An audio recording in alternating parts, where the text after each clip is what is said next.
Hi, I'm Michael Caju. And I'm Adee Caju, and you're listening to the WAG podcast. This podcast is about health, wellness, and personal development. Each episode is a short conversation between Adee and I on a single topic with actionable steps. We cover everything from food, mindset, fitness, and relationships. We started WAG because of the way health and fitness changed our lives, so we hope to share a tool or two that helps you along your way.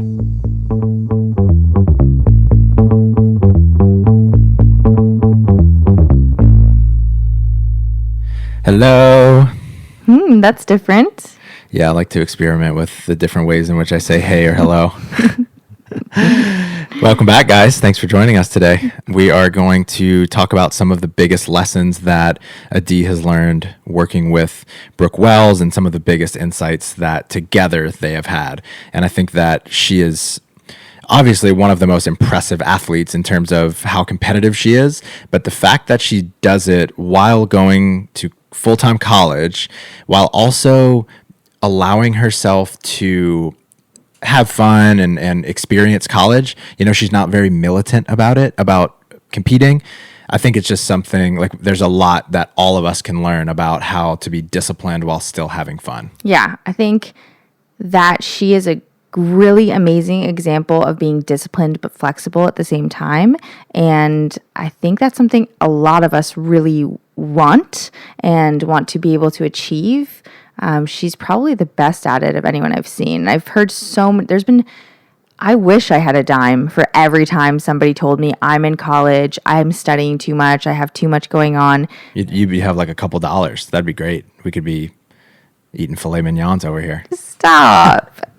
Probably just a couple dollars. It probably hasn't been like hundreds and hundreds of people, but a lot of people have come to me with that type of an excuse. And I always think of Brooke Wells. Like another example would be Julie Fouché, who also was in medical school and came second place at the CrossFit Games, you know? So I think that there are people out there who are great examples of being really, really high achievers in many different areas without sacrificing enjoyment that you get from life. So before we get into the show, first off, thank all of you that have taken the time to leave us reviews. It is super inspiring to us, and it just feels good to know that we're talking about things that give you value. And if you want to give back to this show in some way and you haven't done so already, we would love you to take the time to leave a review, or even better, refer a friend to this podcast. Let them know what podcast you've loved. Share one with them, because at the end of the day, we're trying to reach more people and have a bigger impact through this show. The other thing is that we're starting to get in a rhythm with answering your questions on this show. And if you don't know what I'm talking about, then what I mean is we're allowing you to send in voicemails through our website, and we will answer the best ones that we think will resonate with the most amount of people on this show. And so if you want to do that, you can go to workingagainstgravity.com/podcast, scroll down to the start recording button, leave your name, where you're from, and a very concise, well-articulated question. And if it's awesome, we'll answer it right here. Anything else you want to say? I think that you really did such a good job of covering it. I think that we said that at the beginning of this podcast so many times. It's like just flows right out of you. Cool. Let's do this. So what was it like starting to work with Brooke in the beginning?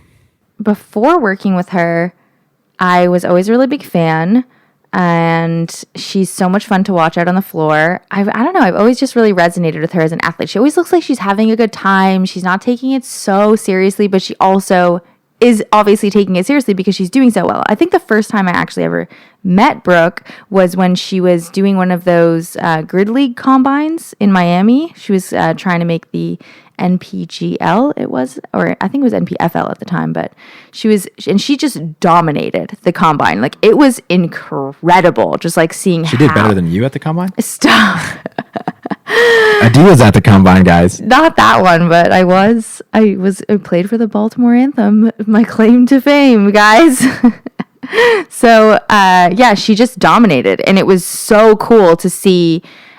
She's kind of unassuming in a lot of ways, and then she gets out on the floor and she just dominates, and it was just really cool. And then getting the opportunity to work with her, I started working with her when she switched coaches, so she was kind of like not really with a coach, in and out of working with different coaches, and then decided to start working with Ben Bergeron, and I coach a number of his athletes, most of his games athletes, and that's when we started working together. So it was cool. So she starts working with you. What was your first impression of her when you got her first check-in, or you were doing her first check-in?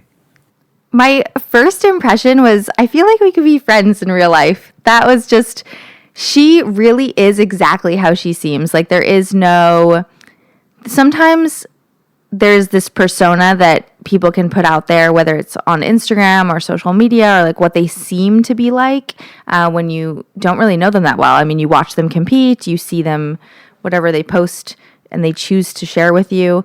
I really think she is a good example of like what you see is what you get. She really is like the all-American girl next door, super sweet, kind, funny. Yeah, that's exactly who she is. Was there anything surprising about working with her in the beginning? I was surprised by her ability to balance it all. I didn't fully understand like what was going into it or like how much. What is it? Like the ability to be so successful at the CrossFit Games. I think she's come top 10 3 or 4 times at least, and she's won a number of workouts. She's been very consistent. She's won regionals before. She's not just going and making it to the games, she's winning things. And then also being able to like have a large group of friends and a huge social life. She's going to football games, she's tailgating, she's getting an education, just the ability to just do all of it. I thought maybe, some of it was just like she would only share like when they're the random party that you're going to with your friends every once in a while. But this isn't just like a random thing. She does find the time to do all of it. Mm-hmm. So she's a full-time athlete and a full-time college student. Not anymore. Okay, no, she graduated. She at least was when she started working with you. So the reason that I think this is so, like your insights here with her are so beneficial to everyone listening is that people have full-time jobs, they have kids, they have all of these commitments, and they're still trying to train and they're still trying to look and feel amazing. So I think the way that you helped her figure out how to navigate both all at the same time is going to be really valuable for people. So what ways did you help her navigate competing at a high level, sticking to her diet while also going to social events? Yeah. So at first, it was really just getting to know her and getting to know how that she was already operating at those events. I think there was, at the beginning, definitely some aspects of train really hard. Like we all have. We train really hard, you're super on top of it, and the weekend comes and you kind of go a little bit crazy, or you're unreserved in those moments. And that was definitely showing up in her recovery, in her ability to maintain the body weight that she wanted to maintain, or what was helping her perform at her best. And it was definitely a process over time, and just each time an event would come up or something like a travel obligation that would come up for her, we would try some type of new strategy one at a time, see what actually worked and see what didn't work. And eventually we got to a place where she had the confidence to be able to make those decisions for herself. And she would go to events, she's telling me how she's going to handle the events instead of me having to give her suggestions. So it really was just slowly over time, just really just aiming low. That is something that we talk about a lot, is aiming that lower than you think that you need to. She is a super high achiever. So of course you might think that she's so disciplined and she's able to balance it all. So then we could just say, while you go on vacation, eat exactly the things that you should eat outside of this one meal, and then track every single thing, or don't stay away from the desserts, or don't have any alcohol, but still go and have a good time. And that just wasn't going to actually help her. It was probably going to add stress and make her feel restricted, and then ultimately lead to the habits that were there before of the maybe eating more than she really wanted to, or more than you needed to have a good time. So I think one example that I can give, because this is a little bit vague, is going home for the holidays. We looked at her schedule and mapped out how many meals was it absolutely impossible for her to be in control of her food choices, and it would have actually added to the experience for her to be free and enjoy herself and eat a couple things that she doesn't eat at different times of the year. And when would that be more beneficial? It ended up being over a week. That was 3 meals. That means that it's very clear that in all of those other meals, she could be more in control of her food choices and just eat the types of foods that she would normally eat. puts so much less pressure on the other meals. And then also at the end of it, she doesn't feel restricted and doesn't feel like she couldn't enjoy herself with her family and didn't get to eat the things that are really special at that time of year.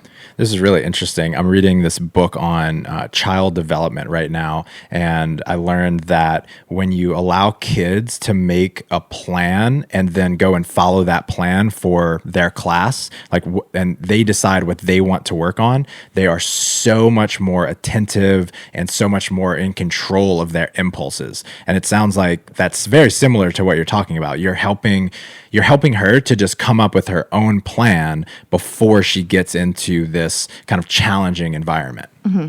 Yeah, that's exactly what I was trying to do. Just provide some options if you need some inspiration and can't just absolutely start from scratch. Maybe even at first I was providing more structure just to get information about what I was seeing was working or wasn't working and what she was feeling was working or wasn't working. And then together we just start reiterating on the plan. I think what will probably be surprising to most people listening is that most professional athletes, in my experience, definitely outside of CrossFit, when they travel or honestly, a lot of the time, they just aren't as strict with their diet as you might think. They struggle with the same things that all of us struggle with. That's the most common thing across all of the games athletes and any professional athlete that I've worked with, Olympians, Olympic medalists, they are so human, like so absolutely human. It's just really important to note that don't just automatically think that, oh, I couldn't ever get there because they're doing these things that I couldn't do. They're doing a lot of the same things that you could do in your life. It just slowly happens over time and it builds up over time. And we can all treat ourselves like professional athletes, but they are struggling with the exact same things that we're struggling with. So we've done a whole episode or maybe even two on travel tips, but was there anything in particular that helped Brooke with all of the traveling she was doing for sponsorship obligations outside of what you just shared? I think traveling and sponsorship obligations is a really hard thing, especially for this type of athlete. I don't know. I have no idea what it's like for people in the NFL. I'm sure it's really demanding, but same type of thing. They're in like hotels and everything's out of their control. A lot of things are out of their control. And not only is it out of their control, there's this feeling of I need to satisfy the need of the wants of my sponsor, and they have a limited time with me. And the sponsor wants to make sure that they have a good time and they want to get as much face-to-face time as possible. And I think sometimes there's like this disconnect where the sponsor thinks that means like packing the athlete's schedule, or they just want to get the most out of the athlete as possible. And a lot of times that includes going to these expos where the athlete's standing and there's a lineup of people getting a photo or an autograph, and that, as much as I know the athletes love that and appreciate it and are grateful for it, it's incredibly exhausting and leaves you with almost no strength left to make proper food decisions unless you've already made those decisions and have already packed those things with you. And even then, you don't want to eat the thing that you've packed. You just want to eat what's going to make you feel comfortable. So just really working on setting at least some level of boundaries during travel time with sponsorship has really helped. So just taking some personal time or saying, right when I land, or understanding with sponsors, like what things do I have to be there for and what things are actually optional for me, and when can I get my workout in, and when can I get sleep, and when can I make sure that I have all the things that I need to still perform and be the athlete that I can be. We're not super strict on nutrition at that period of time. It's just would add more stress than it benefits. Mm-hmm. Well, it sounds like a theme is also just taking a little bit more time to plan ahead. Mm-hmm. And it seems so simple. Like, how could that possibly have such a big impact? But I've seen you do this when we travel, especially to Europe this summer. You were so well prepared in terms of where we were going to work out, where we were going to buy groceries. And when we got there, we immediately did those things rather than going off and sightseeing, so that we could hit the ground running and start to really have this feeling of momentum, right? Yeah. Because as soon as we start to eat like shit, most people are like this. I know I'm like this. As soon as I start to eat like shit, it takes so much more willpower, and I'm so much more likely to just continue eating like shit. Well, you have momentum going in the opposite direction. Right. So you can choose which type of momentum you want. It's harder to dig yourself out of that hole once you've started eating like shit, because then you could get into, well, I'm only here for a couple days. But like, there's a bunch of excuses you can make for yourself. What I think a lot of people don't realize is that being disciplined and in control of your nutrition can happen without even focusing on your food choices at all. Sometimes it has way less to do with what you're eating, which meal, which food item you chose, when you're eating, and a lot more to do with the boundaries that you've created and all the other aspects of your life to make it easier for you to just naturally make better choices. In her example, like talking to your sponsor ahead of time and letting them know, I'm going to have to work out at some point. When can we make that happen? Or making expectations clear between sponsor and athlete. Or, if I'm not going to be able to work out, you have to let me know so that I can make sure that I do what I need to do before I get there.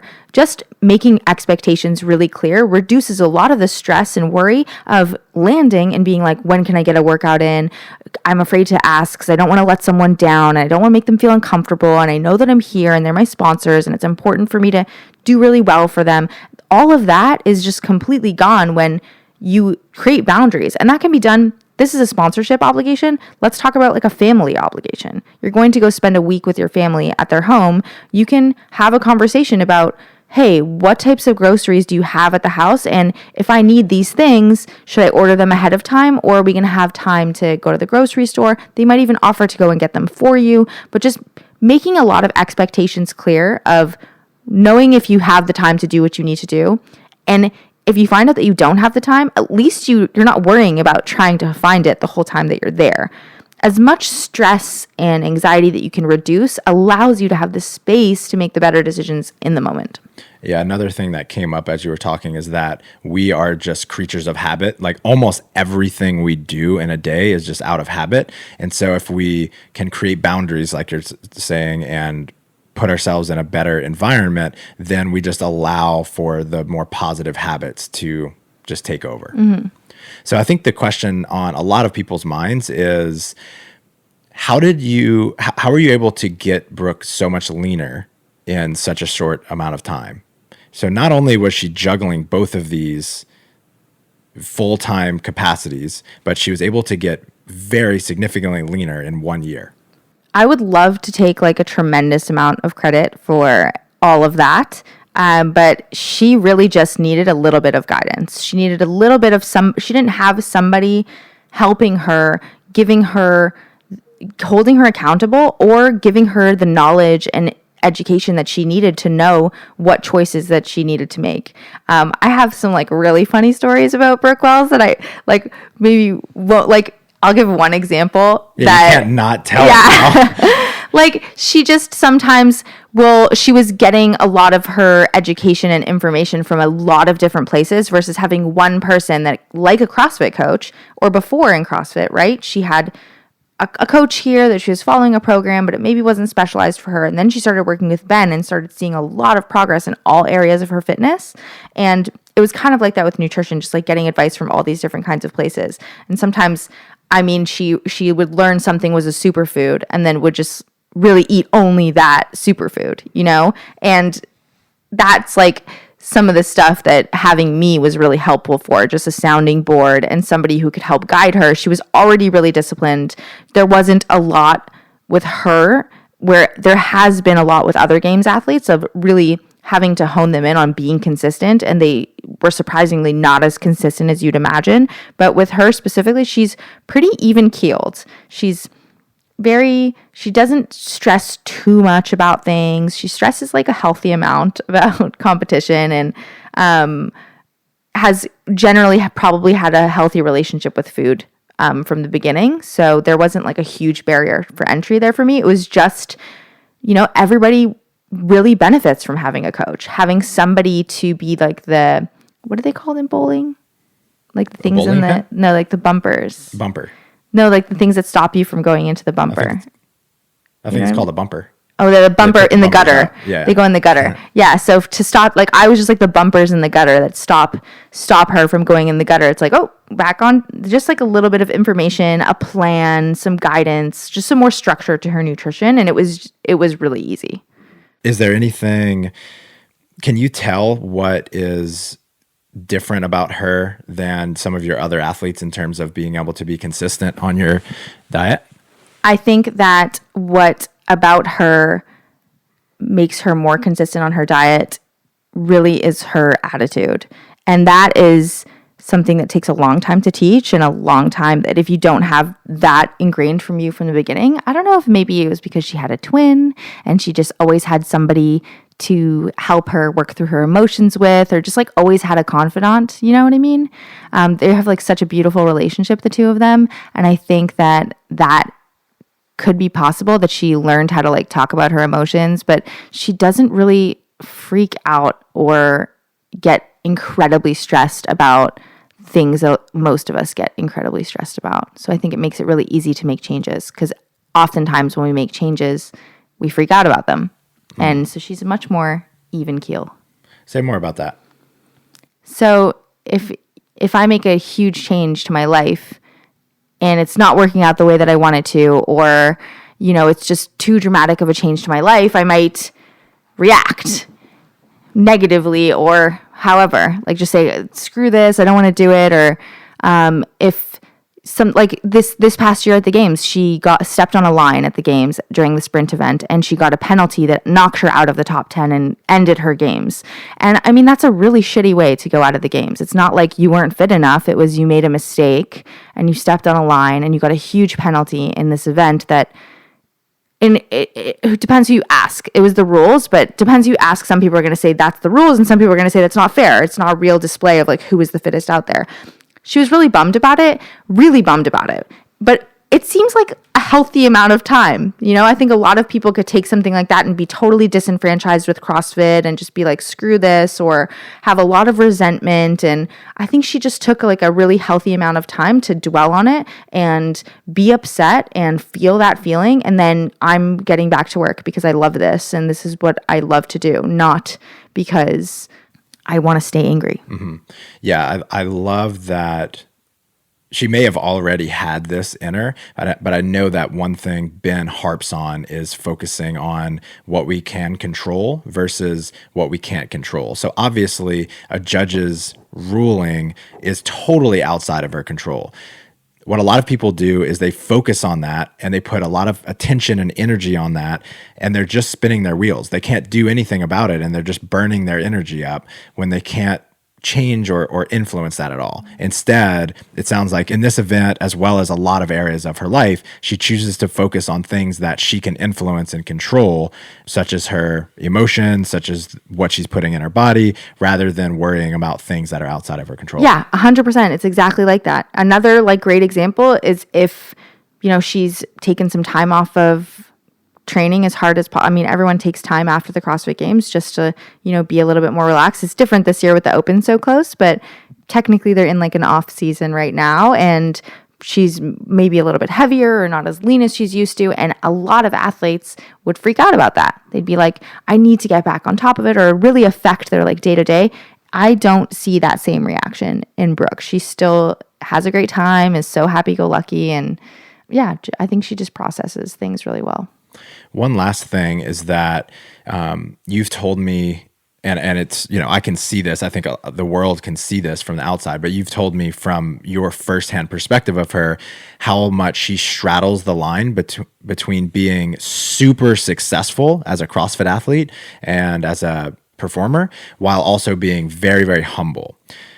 Where do you think that comes from, and how do you think that impacts her ability to perform better, or how do you think it impacts her life? Yeah, she must have learned that from somewhere, or it was displayed for her somewhere. I've never met her dad before, but maybe from him. I've met her mom. She's the sweetest. She's also a WAG client and does really well in the program. I think it's something that's come from, I've met her mom, I've met her sister, and I think that it's something that's common between all of them. She really is just like the all-American good girl next door, you know?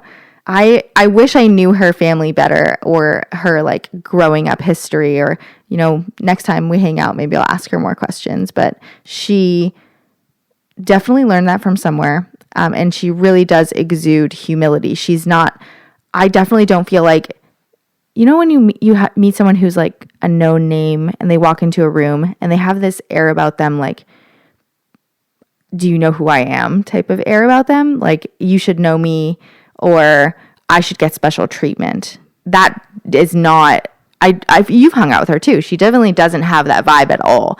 And so, yeah, Brooke, let us know. How'd you learn that? I think it obviously impacts her in her ability to be coached. She seems like a sponge with you, with Ben. She seems to be really, really attentive. And if you're not humble, if you think you already know it, then as soon as someone starts to teach you or talk to you about something that, about anything, your brain starts to shut off because you think you already know this thing. And with nutrition, a lot of it sounds really intuitive, and a lot of it's not really like big aha moment, like a big aha. It's kind of repackaging things that we learned somewhere that we think we already know. And if we don't have the ability to shut off that part of us that thinks we already know, then nothing new is gonna seep in. It's impossible for it to seep in. And she just seems like a sponge with that kind of thing. So I think that humility helps her to continue leveling up. Yeah. That's one of my favorite things about her, for sure.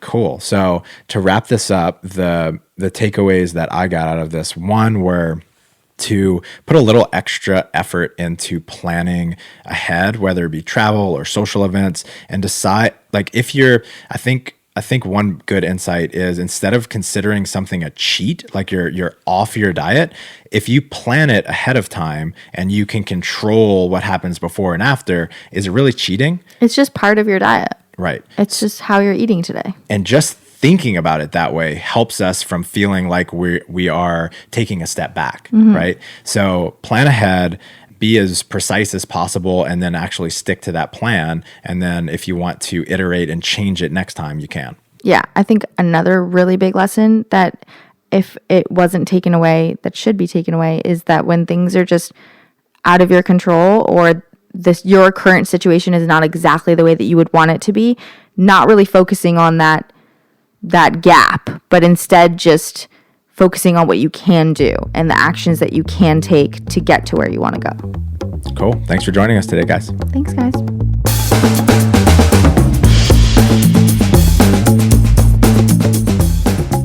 Thanks for joining us. Stay in touch by signing up for our newsletter at workingagainstgravity.com or on Instagram at workingagainstgravity. And don't forget to subscribe to us on iTunes, leave us a 5-star review, and refer a friend. We'll be back next week with another episode. Talk to you then.